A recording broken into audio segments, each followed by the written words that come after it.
than for a child born today from Avondale. They're right next to each other. I don't think it's a geographic, there's a geographic explanation. I think it's a demographic explanation. Poverty, family structure, prenatal care, and a whole bunch of other things that have got to be addressed. We still have very high childhood poverty in the city. We still have very high infant mortality rates. And some way, somehow, those things have to be addressed. Now, one of the Economic Inclusion Task Force is one way to get there.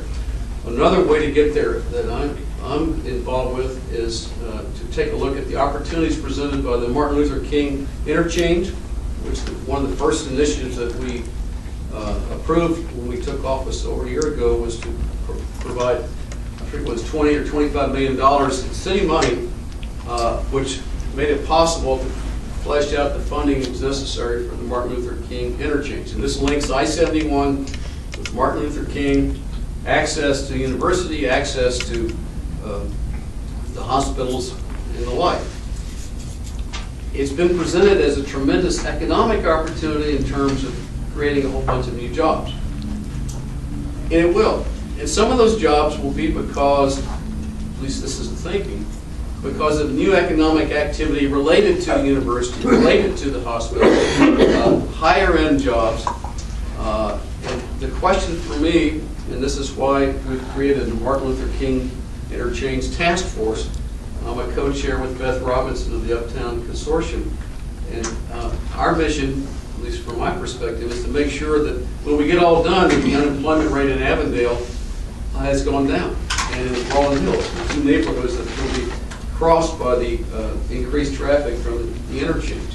So that means that we have to find a way, number one, to get the involvement of residents of those neighborhoods in the construction activity. That's a little harder because state law is involved with that, and there are some state guidelines are supposed to provide assurances, but they never quite do what we would hope. But secondly, to the extent that this results in new buildings and new businesses, we want to make sure that there's a connection between the residents in those neighborhoods and those jobs. Now that brings me to the question of employment. And one of the things that the mayor has announced and is in the process of being implemented is the Hand Up initiative. I asked him, why shouldn't it be hands up? And he said, no, it's hand up, not a handout. Okay, so now I get why it's singular rather than plural. But we put $1 million plus in the current budget in supporting 3 programs. Community Cooks, which is a free store program that trains folks to be involved in the food service industry. Community Works, which is the agency that tries to link people and their skills and improve their skill level and link them with employment. And then the SOAR program, S-O-A-R, of the Urban League, which again is a agency, a program that tries to link folks who want to work, they don't have enough skills with the job market. And the statistics are interesting. There are plenty of employers in our community that say they've got jobs they want to fill, and there are plenty of folks who are unemployed. How do we link them? And I went to a meeting a few months ago with some folks from the Chamber of Commerce, and a president of a local company said, all I want is somebody who will come to work, will pass a 5th grade mathematics test or mathematics skills, and can pass a drug test. He said, I don't even care if they smoke marijuana after I hire them, they just have to pass the drug test. Now, which company? I have a friend. It was Ilsco, I-L-S-C-O. He was serious. He was serious. And so there are some opportunities here, and there's an agency called Perscolis that has come to my attention. And Perscolis has been housed at the Urban League building in Avondale. It's about to move into City Link over in the West End. I don't know, has anybody been over to City Link? I mean, it's an amazing building, and it has programs and is doing just the things that I'm talking about, helping people who have a conviction or don't have enough skills, don't have a GED. I mean, just the other day, I was at a ribbon cutting on with Habitat for Humanity in Westwood, and the family that's going to move into that building has a grown son, and I started talking to him, and he said, I can't get a job. I said, well, what do you want to do? He said, I want to work at Pizza Hut. And I said, wait, do you have, what's your, where'd you go to high school? Well, he went to Life Skills, which I think is an alternative skill, alternative high school, and he's only been to the 11th grade. And I said, you know,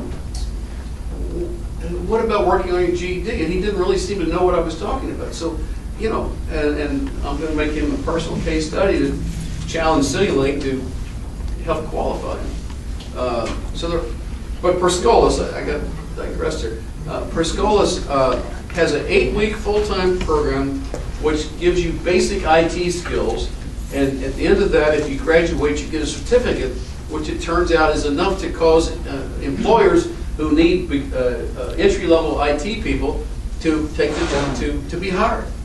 And I've been to one graduation, and it's I mean, all age levels, and you know, it's as simple as that. And the families are so excited about their opportunity, and employers are excited about a credible assertion or confirmation that somebody is qualified. So I'm convinced that there's a way, and there should be a way to do more and more with that. Now, yes, Susan? I just found out that the public library has started a free online high school diploma program. Not GED, it's actually a high school diploma, which is a little bit easier than GED right now. And it's a free online program through the public library. Kim Fender just talked about it. So it's another option. You know, there is so much stuff going on in so many agencies, and sometimes one of the problems is the people that ought to be benefiting from this don't know about it. No. Or they have to wander into somebody that says, you can do this, you can do that. And that's part of what's necessary. Brennan? David, I kind of have a question about these employment proposals because, you know, what it sounds like you're trying to do is help people who might be full-time or part-time wards of the state become full-time employees. And I just wonder what's in these development programs that will actually help people come off of social services and be able to provide for themselves. Are there any kind of standards that we're going to hold these beneficiaries to in terms of, you know, what people will be paid? I mean, because if they're only paid minimum wage or, you know, $9 an hour, I mean, aren't we sort of creating a culture of poverty here? I mean, we're enabling these employers to continue to hire people and pay them at wages where they continue to need our social services. So, you know, are there going to be any standards? Well, that's a good question. And as you know, you and I have had some discussions about that. And should there be some standards? And when do the standards kick in? And should they apply to everybody? Should they apply to folks that are beneficiaries of public companies that are the beneficiaries of public support? These are good questions. I'm coming at it from a different direction. Employers, completely apart from public support, who profess to have jobs, they're looking for people who are qualified, and people who are human beings who I believe can become qualified if we find a way to cause them to provide, you know, develop the minimum skills that are necessary. I mean, it's related to what the president said about community colleges. And, you know, high school isn't, you know, we talk about GED. GED, it barely gets you in the game, holding on to the boat like this, and you've got to have, yes. Well, it's an interesting discussion, but I wanted to ask a question about funding for neighborhoods, and that is over a period of a decade, a lot of city development block grant money went into Over the Rhine, and in particular, the market was beneficiary of that. And so where, does Cincinnati still get that pass-through money for other neighborhoods now? I mean, for neighborhoods like Avondale or? We still get the community development block grant funds each year. It used to be in the high 20s when I was here before. It's now in the low double figures. And Finney Market in our last go-around got nothing. And Hand Up Initiative got $1.3 million, and there was some controversy about that because it ended up impacting impacting. People work No, for legally, cooperative. there was one agency that, people working cooperative, which remains the single largest beneficiary of the CD funds, but they were reduced by some.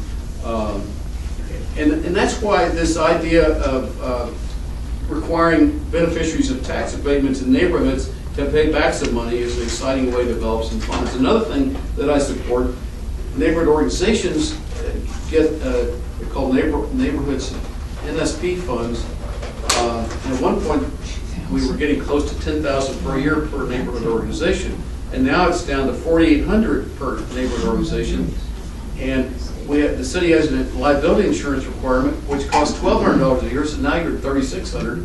We're looking at whether there's a way to reduce the liability insurance requirement or cost through some group purchasing or something like that. And I would like to see us get back up closer to $10,000, because for some neighborhood groups, this is the only tool for some really creative activities in the neighborhoods. And some of the neighborhoods have done some very exciting things with it. Yes, sir. I'd like to go back to the question of rental housing for a minute and ask if there's any talk about providing downtown rental housing where the rent is less than $1,100 a month. Because if $1,100 or $1,000 is the bottom, it still means that the downtown is going to be middle income. You're not providing for people. And then just a second quick question. What's happening to the size of the police force? Is it going up or down? Because I've always been concerned about the fact that, what have I heard, 66% of the city's budget is for safety and police. So those two things. The one thing we've done, we gave 3CDC, in overrun, we gave 3CDC development, preferred developer rights on city-owned properties north of Liberty Street, because the next phase is to move up that way. And part of the requirement is that the work that 3CDC do, and mostly they're not going to do the actual development, they're going to process applications and make some choices. But we have imposed on them, and they gladly accepted this, an obligation that a specified percentage of the housing units will be affordable housing. And affordable housing has a meaning under federal law. It has to do percentage of your income and so forth. And